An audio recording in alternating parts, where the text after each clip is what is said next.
उनके उम्मीदवारों की तारीफ में इंशाअल्लाह इंतखाबी मुहिम में हिस्सा लूंगा। मेरे अजीज दोस्तों और बुजुर्गों कि बीजेपी गए, कहीं यही बात तो नहीं है कि तुमने अखलाक को शहीद कर दिया, जुनैद को शहीद कर दिया, पीलू खान को मार दिया और आसाम में 70 साल जई आ गई, वो जिसका नाम नाथूराम गोडसे है, उसका ताल्लुक कौन से मजहब से था? क्या मसूद्दीन ओवैसी का साला था? नाथूराम गोडसे क्या मेरा ससुरा था? आप बताइए। नरेंद्र मोदी इस पर कुछ नहीं कहेंगे। उनका कत्ल-ए-आम हुआ, वो करने वाले क्या हमारे भाई थे? कौन थे बताओ आप? जिन्होंने 6 दिसंबर को सुप्रीम कोर्ट को वादा करने के बावजूद भी, लिख कर देने के बावजूद भी 6 दिसंबर को जो हरकत की गई, जो क्रिमिनल एक्शन लिया गया, बताओ वो कौन लोग थे?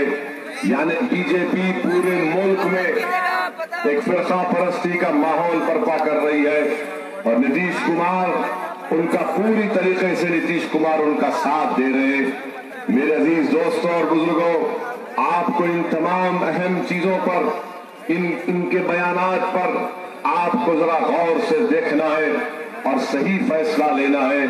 आप जानते हैं कि जब से नरेंद्र मोदी हिंदुस्तान के वजीर आजम बने, आप देखेंगे कि जब नरेंद्र मोदी की तारीख लिखी जाएगी तो मौर्रिख ये लिखेगा कि ये शख्स जब हिंदुस्तान के अजीम वजारत उस्मा के ओहदे पर फायज हुआ, इसके दौर में गाय के नाम पर हुजूमी तशद्दुद में कई लोगों को निशाना बनाया गया और इसलिए बनाया गया क्योंकि हुजूमी तशद्दुद में जिन लोगों ने मासूम लोगों का कत्ल किया, उनको मारा, उनको यकीन था कि नरेंद्र मोदी हमारा चौधरी है और हमको कुछ नहीं हो सकता।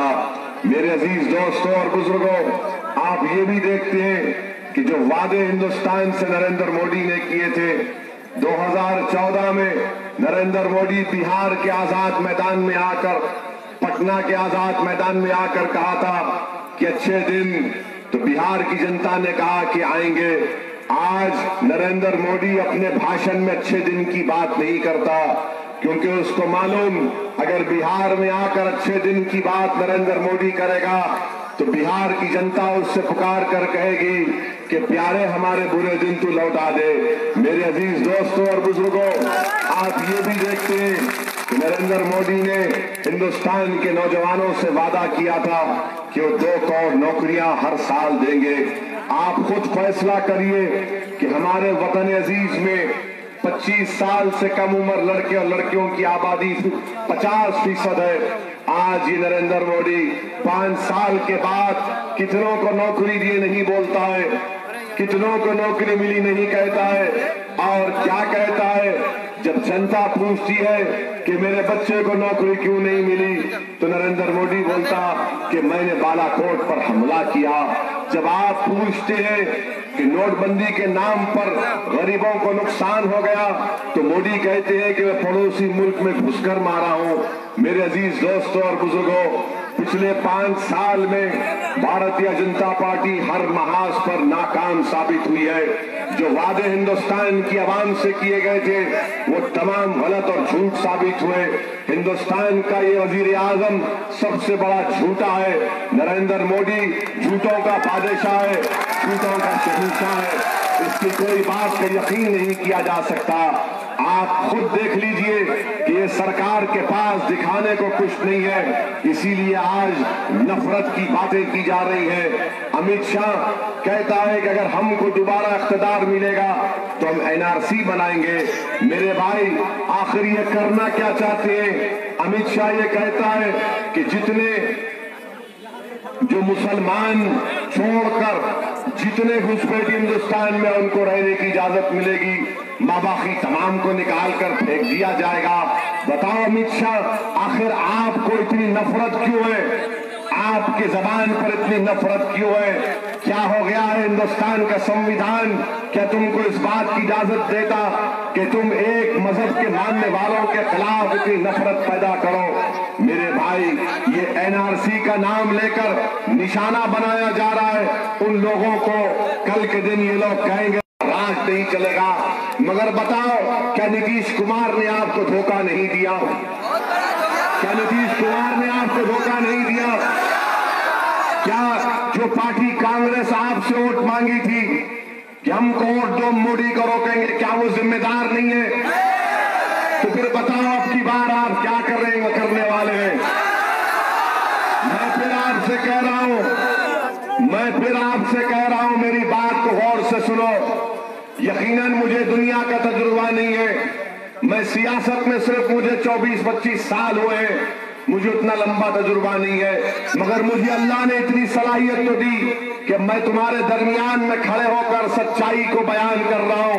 याद रखो, सीमांचल की अगर तरक्की चाहते हो, किशनगंज की तरक्की चाहते हो, तुम अपनी एक सियासी आजाद आवाज को पहुंचाना चाहते हो, तो यकीन मानो तुम्हारे पास कोई चारा नहीं है कि सिवाय इसके कि आप अख्तरुल ईमान को 18 तारीख के दिन कामयाब और कामरान करें। दोस्तों और बुजुर्गों, ये नीतीश कुमार और मोदी की जोड़ी मुझे याद दिलाती है लैला मजनू की मोहब्बत की दास्तान। ये नीतीश और मोदी, ये लैला मजनू की तरह इनकी मोहब्बत बड़ी मजबूत है, ये कभी खत्म होने वाली मोहब्बत नहीं है। और आज ये जेडीयू का जो एमएलए है, बताओ तुम्हारी गीरत, तुम्हारी हमियत मर गई क्या?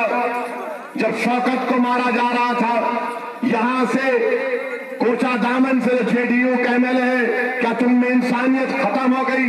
जब मशरकी चंपारण में उफरान नामी एक बच्चे को मशरकी चंपारण की पुलिस उठाकर लेकर जाती है और 24 घंटे के बाद वो उफरान जो 4 साल के बाद अपने घर को वापिस आया था, 24 घंटे के बाद उसकी लाश उसके घर को जाती है और लाश देखकर माँ बाप परेशान हो जाते हैं कि हमारे बेटे के ऊपर कोई मुकदमा नहीं था, आखिर क्यों पुलिस लेकर गई?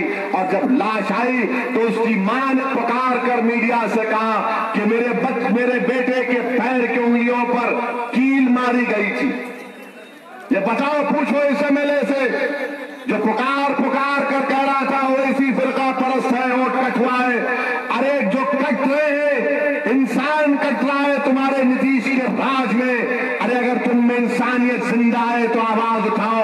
तुमको कोचा दामन की आवाज है, तुमको कोचा दामन की आवाम ने गूंगा रहने के लिए वोट नहीं डाला था, लड़ने के लिए डाला था कि अगर कोई गुफरान नाम का बच्चा मर जाएगा तो तुम्हारे बाप नीतीश कुमार के पास जाकर उससे कहते कि कैसे हुआ। मगर नहीं, तुम डरते हो नीतीश से, तुम डरते हो मोदी से। और मैं तुम्हारे दरमियान में खड़े होकर कह रहा हूं कि मैं ना मोदी से डरता हूं, ना नीतीश से डरता हूं, ना आरएसएस से डरता हूं, ना हुकूमत से डरता हूं, ना ताकत से डरता हूं, ना मौत से डरता हूं। मुझे डर है तो सिर्फ अल्लाह का डर है। मेरे अजीज दोस्तों और बुजुर्गों, आज वो बच्चे मर गए, अभी तक 1 महीने से ऊपर हो चुका है। मशरकी चंपारण का इंस्पेक्टर भाग रहा है, पुलिस नहीं पकड़ सक रही है। अगर बिहार के किसी जगह पर एक नौजवान पुलिस की गाड़ी पर पत्थर फेंककर शीशा तोड़ देगा तो कोई अजीब बात नहीं होगी कि पूरी पुलिस उसके घर पर पहुंचकर उसके घर की छानबीन करेगी, उसके बाप को ले जाकर थाने में मिटा देगी, पीटेगी, बता तेरा बेटा क्या है जिसने हमारी गाड़ी का शीशा तोड़ दिया। मगर वो पुलिस मशरकी चंपारण का जिसने गुफरान की जान ले ली उस बच्चे के साथ, उसके पैर में कीले मार दिए, तुम नहीं पकड़ सकते नीतीश कुमार। बताओ, जो लोग जेडीयू की तारीफ कर रहे हैं, अगर तुम्हारे बेटे के साथ कोई पुलिस करती तो तुम क्या करते? बताओ। फर्क सिर्फ इतना है ना कि मरने वाला तुम्हारे खून का नहीं है, वो गरीब जिसकी आवाज नहीं है, उसकी आवाज अख्तरुल ईमान और सऊदी अवैसी बनकर इंसाफ का मुतालबा कर रहे। मेरे अजीज दोस्तों और बुजुर्गों, ये समझना है आपको कि क्या किया जा रहा है बिहार में, क्या क्या नहीं फसाद नहीं हुआ पिछले साल। इतना बड़ा फसाद हुआ, कौन जिम्मेदार? ये लैला मजनू को कोई फिक्र नहीं है, ये दोनों की इतनी ज्यादा मोहब्बत है कि किसी ने कहा कि नीतीश कुमार को रात में नींद नहीं आती जब तक मोदी की आवाज नहीं सुन लेते। तो इंशाअल्लाह ताला अब यहीं से तुमको हम आवाज लगाएंगे, कोचा दामन से, सीमांचल से, किशनगंज से आवाज आएगी। सुनो नीतीश कुमार कि अब सीमांचल और किशनगंज की आवाम तुमको पुकार कर कह रही है कि सरजमीन पर इंशाअल्लाह ताला अब दोबारा मोदी और नीतीश को हम कामयाब होने नहीं देंगे। जिन्होंने हमसे धोखा किया हम उन पर कभी भरोसा नहीं कर सकते। जिन्होंने हमारा वोट लेकर हमको दगा दिया, जिन्होंने हमसे कहा था कि मोदी को रोकेंगे और हमारी पीठ पर खंजर मारा, हम उन पर कभी यकीन नहीं कर सकते, कभी नहीं कर सकते। मेरे अजीज दोस्तों और बुजुर्गों, आज सीमांचल की लड़ाई मजलिस इत्तेहादुल मुस्लिमीन लड़ रही है, मजलिस इत्तेहादुल मुस्लिमीन लड़ रही है। अच्छा, ये तो नीतीश कुमार यहां से उधर, वहां से उधर कूदते रहते हैं, ये पार्टी से वो पार्टी से ये पार्टी से ये। मैं अपने बचपने में एक कहानी पढ़ा था। एक जंगल में एक शेर था, अख्तरुल ईमान की तरह। तो हुआ ये कि जंगल में जितने दूसरे जानवर थे, ये नीतीश के बारे में कोई बात करते, तो पूरे जंगल के जितने सांप बिच्छू, ये जितने सांप बिच्छू सब जमा हुए, बोले भैया कब तक चलेगा ये शेर का राज, इस शेर के राज को खत्म करना पड़ेगा। बोले क्या करना चाहिए? सब मिले, हाथी वो सब जो थे, गेंडे मेंढक सब मिले, चूहा। तो बोले अब हमको अपना एक नया अमीर चुनना है, नया लीडर चुनना। तो सबने कहा किसको बनाए? तो कहा कि भाई मैंने बनूंगा। तो आखिर में सब मुत्तफिक हुए कि भाई इस बंदर को अपना लीडर बनाते हैं। उसको बना दिया गया।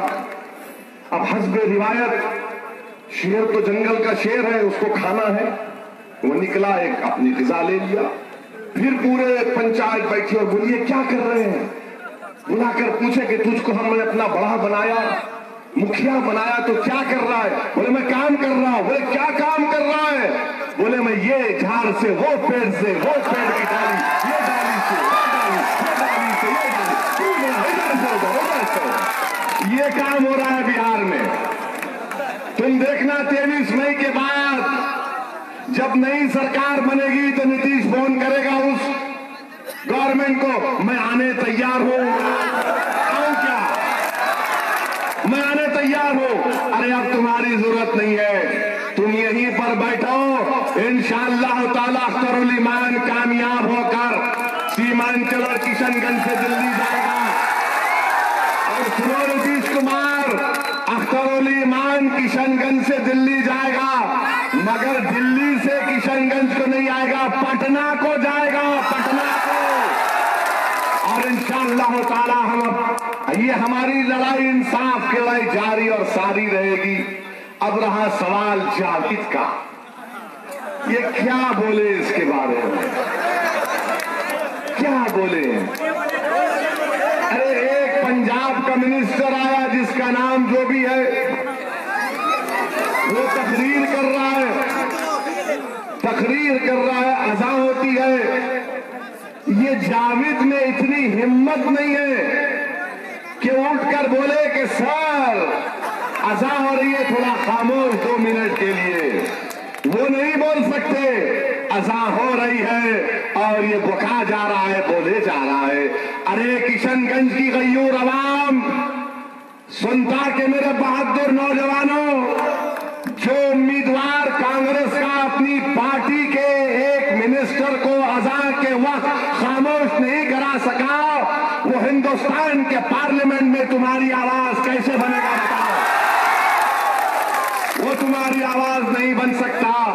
याद रखो, ये पार्टी कांग्रेस हो या नीतीश हो, ये ऐसे ही लोगों को चाहते हैं जो उनके सामने जबान ना खोले, जो उनकी ताबेदारी करे, जो उनकी इताअत करे, जो उनकी गुलामी करे, जो उनके पैर पड़े, उनसे इत्तेहादुल मुस्लिमीन इख्तिदार की कुर्सियों पर बैठने वालों से भीख नहीं मांगेगी। हमको संविधान ने हक दिया, हम छीन कर हासिल करेंगे। मजलिस इत्तेहादुल मुस्लिमीन गिड़गिड़ा कर गुलामी नहीं करेगी। हम सीना तान कर मोदी नीतीश की आंखों में आंखें डालकर अपनी इज्जत की बात और इंसाफ की बात करेंगे। मेरे अजीज दोस्तों और बुजुर्गों, ये कौन है ये लोग, कहां से आ गए ये लोग जो इस तरह का मिजाज लोगों को दे रहे हैं? मैं नौजवानों तुमसे ईमानदारी के साथ कह रहा हूं, ताकतवर वो है। कौन है ताकतवर? लोग बोलते नहीं नहीं ये कानून वो कानून, अरे छोड़ो। ताकतवर वो है जो मकड़ी के जाले को तोड़कर आगे बढ़ जाता है। आज मैं आपसे कह रहा हूं, ये मकड़ी का जाला है, इसको तोड़ो, आगे बढ़ो। आज तुमको अपने मुकद्दर के फैसले करना है। 60 साल से कांग्रेस और नीतीश कुमार जैसे लोग हमारे मुकद्दर के फैसले कर रहे थे और हमको ऐसी गुर्बत में मुब्तला कर दिया, मुफलिसी में मुब्तला कर दिया, हमको ऐसी जगह पर छोड़ दिया, ऐसी राह पर लाकर छोड़ दिया कि यहाँ के इस इलाके के 12-13 साल के बच्चे हैदराबाद और मुंबई के शहरों में जाकर काम करते हैं। सुनो सुनता की आवाम, मैं तुमसे एक पैगाम देने तुमको आया हूं कि हैदराबाद में मेरे घर के सामने जो मस्जिद में नमाज पढ़ता हूं, वहां पर एक लकड़ी की दुकान में तुम्हारे सीमांचल का एक 14 साल का बच्चा काम करता है। मैं जब यहां पर आ रहा था नमाज असर के बाद उससे मिला और मैंने कहा कि बेटा मैं जा रहा हूं तेरी सरजमीन पर। उस बच्चे की आंखों में आंसू थे। वो बोला कि साहब कुछ भी हो जाओ, अब के बार अख्तरुल ईमान को कामयाब करना। मैं उससे पूछा कि तेरे आंख में आंसू क्यों आए? तो बोला कि देखो मैं दिन भर 10-10 घंटे जगह पर काम करता हूं। अगर मुझसे इंसाफ होता सीमांचल में तो मुझे 2000 किलोमीटर का सफर करके हैदराबाद में आकर अपने गरीब माँ बाप के लिए पैसे नहीं कमाना पड़ता। सोचो आप थोड़ी देर के लिए, ये बच्चों की उम्र अपने माँ बाप के करीब रहने की है, मगर जिसने हुकूमत की हमारे बच्चों को हमारे से दूर कर दिए। मैं उन माओ से कह रहा हूं कि जिसने तुम्हारे औलाद को तुम्हारे करीब रहना था उन लोगों को दूर भिजा दिया। मेरे भाई उठो, ये तारीखी मौका तुमको अल्लाह की तरफ से आया है कि जमहूरियत में तुमको अपने वोट का इस्तेमाल करते हुए अपने पार्टी को कामयाब करना है। और मजलिस क्या कर रही है? 371 को लेकर हमने पार्लियामेंट में एक बिल डाला है। 371 क्या है? 371 ये कहता है कि हिंदुस्तान में अगर कोई पसमानदा इलाका है, बैकवर्ड इलाका है, जहां पर बच्चे पैदा होने के बाद मर जाते हैं, जहां पर हमारी खवातीन हमल के दौरान उनका इंतकाल हो जाता है, जहां पर बच्चों के लिए स्कूल नहीं है, कॉलेज नहीं है, जहां पर सैलाब आया तो जमीन कट जाती है और उसके बाइस हजारों की तादाद में लोग एक महीना अपने घरों से दूर रहते हैं। इसके लिए संविधान में बात रखी गई कि आप एक रीजनल डेवलपमेंट काउंसिल बना सकते, और उसी के लिए हम कोशिश कर रहे हैं कि सीमांचल के लिए एक रीजनल डेवलपमेंट काउंसिल बने, ताकि आपका पैसा जो आएगा वो आप तय करेंगे कि सीमांचल में कौन सा काम पहली तरजीहात आप तय करेंगे, प्रायोरिटी को, उसके मुताबिक वो काम होगा। रोजगार जितने नौकरियां सीमांचल में निकलेंगी, सबसे पहले हक सीमांचल के लोगों को उस गवर्नमेंट की नौकरियों में मिलेगा। ये काम मजलिस कर रही है, जिसने कभी सोचा भी नहीं था वो मजलिस राह दिखा रही है आपको, और उसका पूरा क्रेडिट अख्तरुल ईमान को जाता है। अख्तरुल ईमान ने आकर मुझसे कहा कि ये काम हमको करना। मैंने कहा लाइए, हमने एक बिल बनाया और बहसीयत रुकने पार्लियामान मैंने उस बिल को पार्लियामेंट में पेश भी कर दिया, अल्हम्दुलिल्लाह। मेरे अजीज दोस्तों और बुजुर्गों, मैं समझता हूं कि एक अच्छा मौका हमारे पास आया है। आपकी कामयाबी इसमें है कि हम अब अख्तरुल ईमान को डालकर कामयाब करें। कांग्रेस पार्टी के पास कुछ है नहीं। कांग्रेस पार्टी के पास सिर्फ एक ही जुमला है कि ओवैसी फिरका परस्त है, ओवैसी फिरका परस्त है, ओवैसी कम्युनल है। मैं कांग्रेसियों से पूछना चाहता हूं, जिस रियासत तेलंगाना से मैं आता हूं, उस रियासत में 3 महीने पहले असेंबली के इलेक्शन हुए। उस असेंबली के इलेक्शन में हमारे पास 119 असेंबली की सीटें विशिष्ट हैं। 119 में से 102 सीट पर बीजेपी की जमानत जब्त हुई। बताओ किसने करवाया है जमानत जब्त बीजेपी की? ये मजलिस इत्तेहादुल मुस्लिमीन ने चंद्रशेखर राव वहां के वजीर आला के साथ करवाया।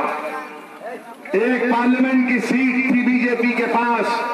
इंशाअल्लाह जब 23 मई को नतीजा आएगा तो तुम देखना कि सिकंदराबाद की पार्लियामेंट की सीट इंशाअल्लाह बीजेपी हारेगी। वहां पर ये काम कौन कर रहा है?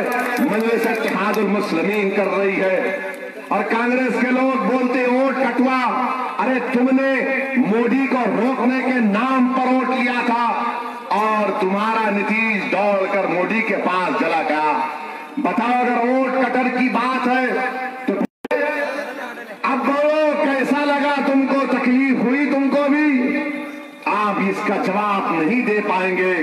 मेरे अजीज दोस्तों और बुजुर्गों, हमको अपनी एक आजाद आवाज की जरूरत है। और याद रखिए हिंदुस्तान की जमहूरियत की रियलिटी क्या है?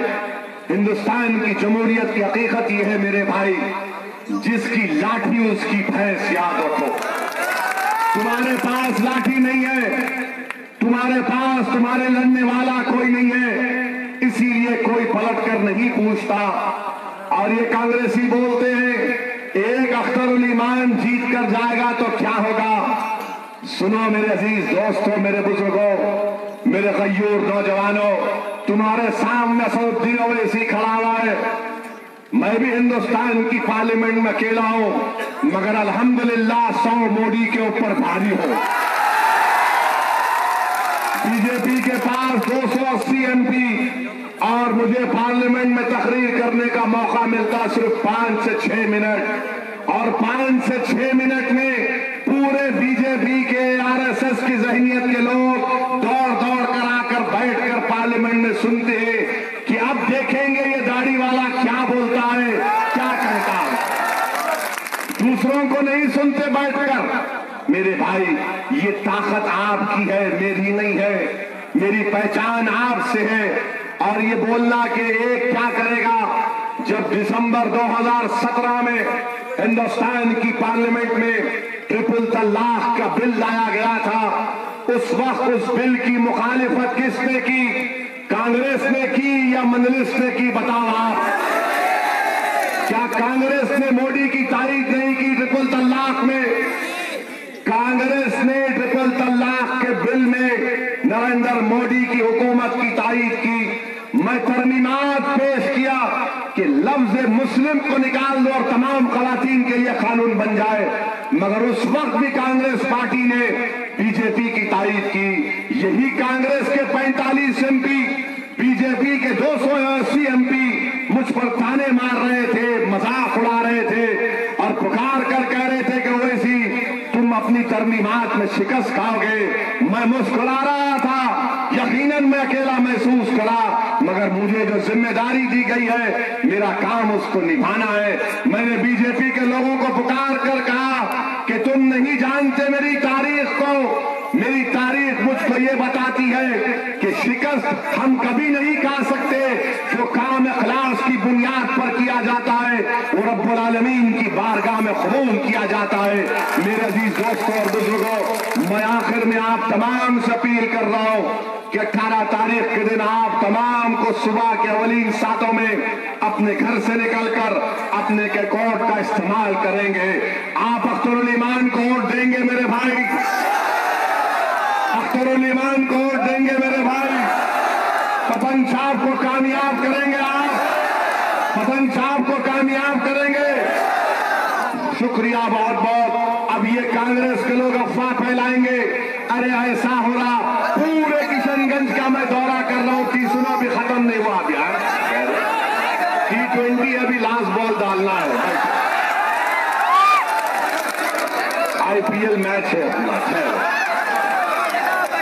मैं पूरे किशनगंज कॉन्स्टिट्यूंसी का पिछले 3 दिन से दौरा कर रहा हूं। किशनगंज से लेकर हर जगह, हर गांव, हर जगह में गया हूं। वहां पे सिर्फ क्या दिखाई दे रहा है मालूम आपको? पतंग की हवा है, पतंग की हवा, पतंग की हवा, पतंग की हवा, पतंग की हवा, पतंग की हवा। अगर पोलिंग से एक दिन पहले कोई कांग्रेसी और मोदी आकर बोलेगा